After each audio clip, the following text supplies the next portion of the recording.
What made Betty Romantini unforgettable was not a dramatic gesture, but a quiet kind of grace. She was a teenager from West Philadelphia, a student at West Catholic Girls High School, who found herself drawn into the heartbeat of a generation.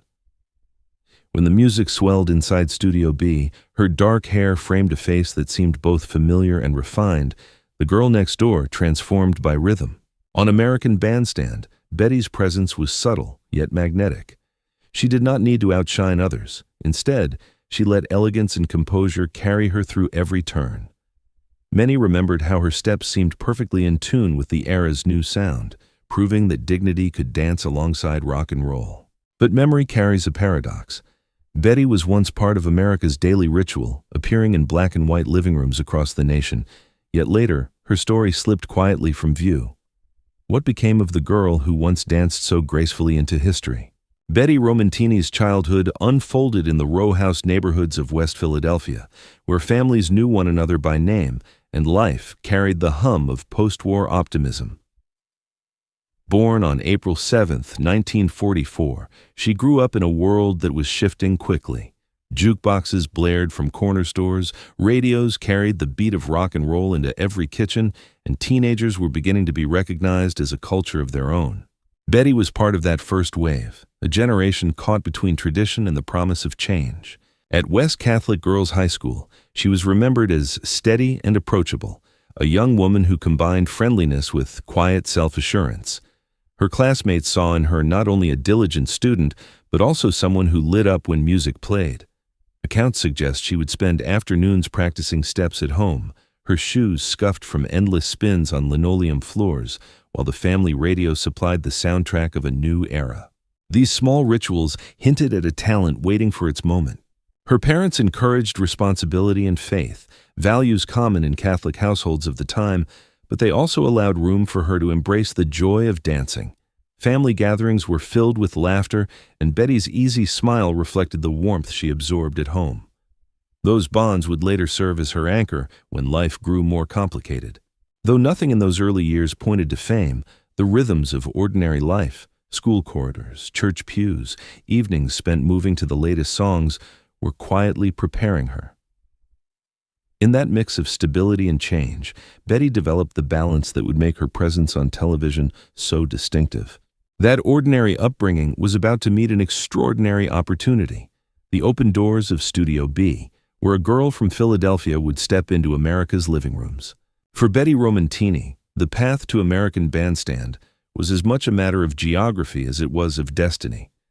The WFIL studios stood only a short distance from West Catholic Girls High, and for students like Betty, the sight of teenagers lining up outside the building was both tempting and exciting.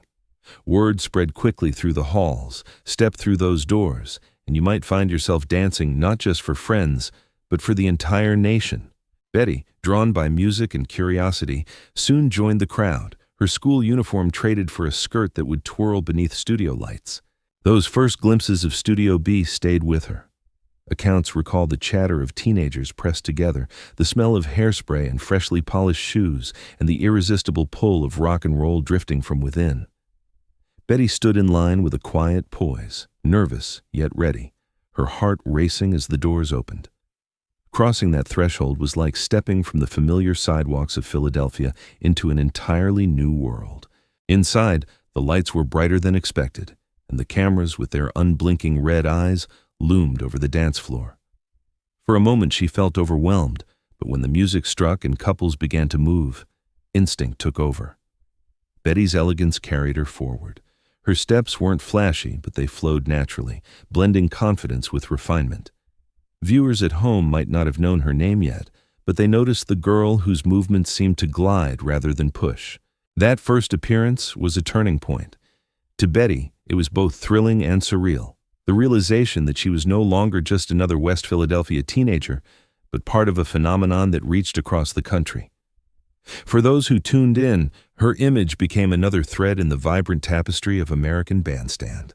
And as she grew more comfortable on that floor, Betty Romantini's presence began to shift from newcomer to familiar face, setting the stage for the recognition that soon followed. Once Betty Romantini settled into the rhythm of American Bandstand, she quickly became one of the faces that viewers looked for each afternoon. She was not the kind of dancer who demanded attention with bold tricks or exaggerated flair. Instead, her gift lay in subtlety. Each turn of her skirt and every careful step revealed a composure that felt both effortless and captivating. In a program filled with youthful energy, Betty represented a different kind of charm, elegance framed within rock and roll. Her style soon became part of her signature. With her dark hair styled neatly and her clothing always well chosen, she carried herself with a polish that many remembered decades later. She embodied the idea that teenagers could be fashionable and graceful without being rebellious. Accounts recall that other girls imitated her look, borrowing inspiration from her hair, her clothes, even the way she carried herself with a quiet smile. The television audience noticed. Parents, who sometimes worried about the new world of rock and roll, often approved of Betty, seeing in her a dancer who reflected the values of discipline and dignity, even as she moved to the latest hits. Teens admired her too, for she managed to belong to their world while still standing out as someone uniquely poised. Although she never sought the spotlight with fanfare, her image lingered in the collective memory of Bandstand's golden years.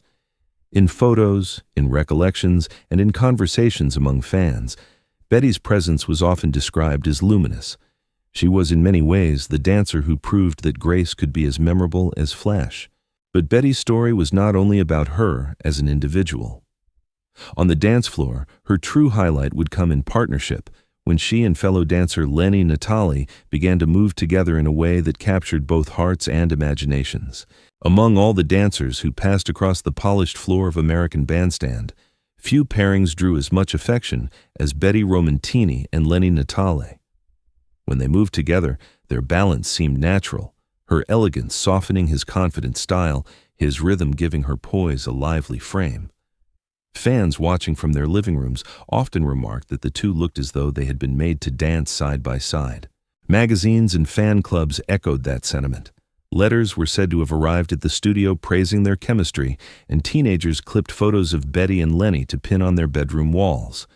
To many, they became the face of youthful romance on television, a couple who turned the simple act of dancing into a story of possibility. They weren't just moving to music. They were carrying the dreams of an entire generation of viewers who believed in love set to rock and roll. Behind the scenes, their connection was genuine. Friends remembered moments of laughter during rehearsals, playful exchanges between songs, and even the occasional stumble that left them smiling at each other, more than embarrassed.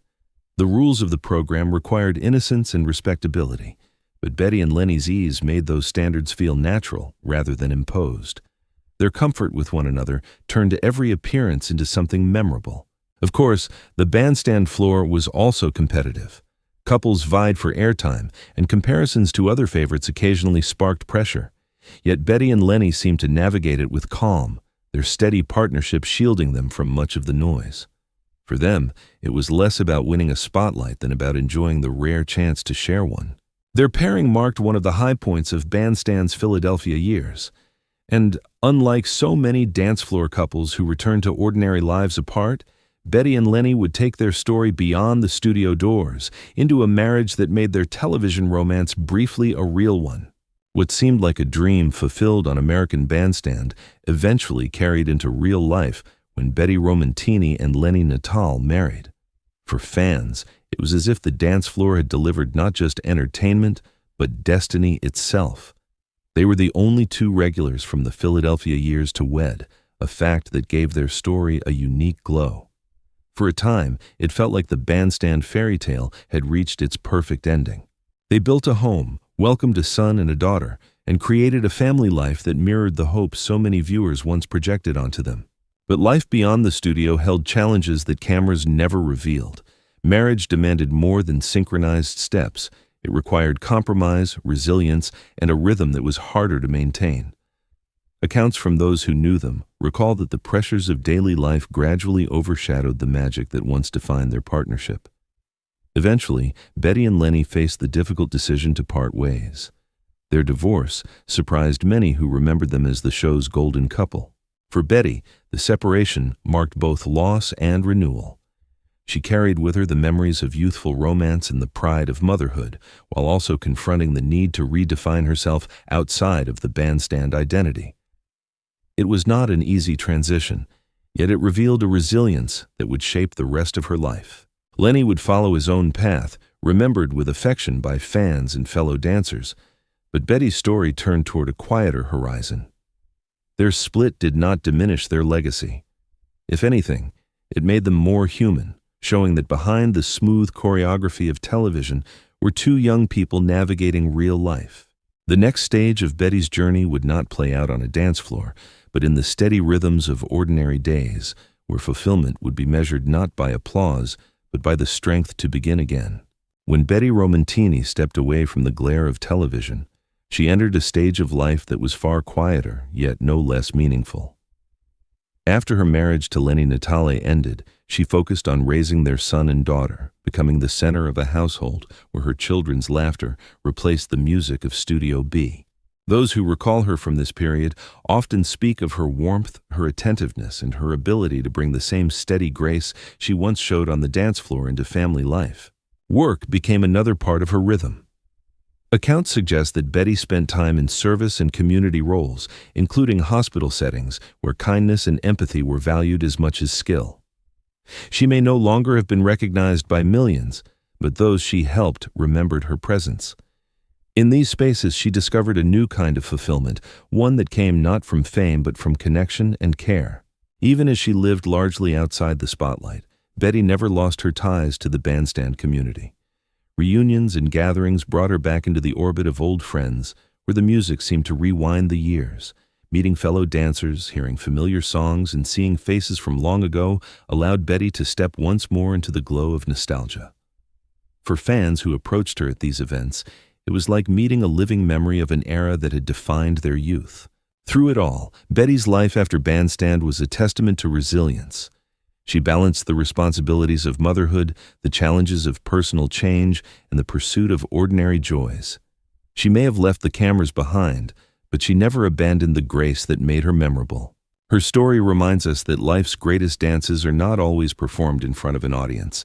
They unfold in kitchens, in workplaces, and in the hearts of those we love. Betty Romantini's legacy lives in the gentle elegance she brought to a program built on energy and excitement. On American Bandstand, she reminded viewers that grace could be as powerful as flash, and that a steady presence could linger long after the music faded. With Lenny Natale, she carried the hopes of fans who longed to see romance blossom before their eyes, and even though life took unexpected turns, their story remains a rare and cherished chapter in the show's history. Today, her memory survives not only in film clips and photographs, but also in the recollections of her children and the community of fans who still celebrate those afternoons. Betty may have chosen a quieter path, yet the poise she displayed continues to echo as part of Bandstand's golden era. Do you remember watching Betty glide across that floor? Which moment of hers still lives in your memory? Share your story. We'd love to hear it.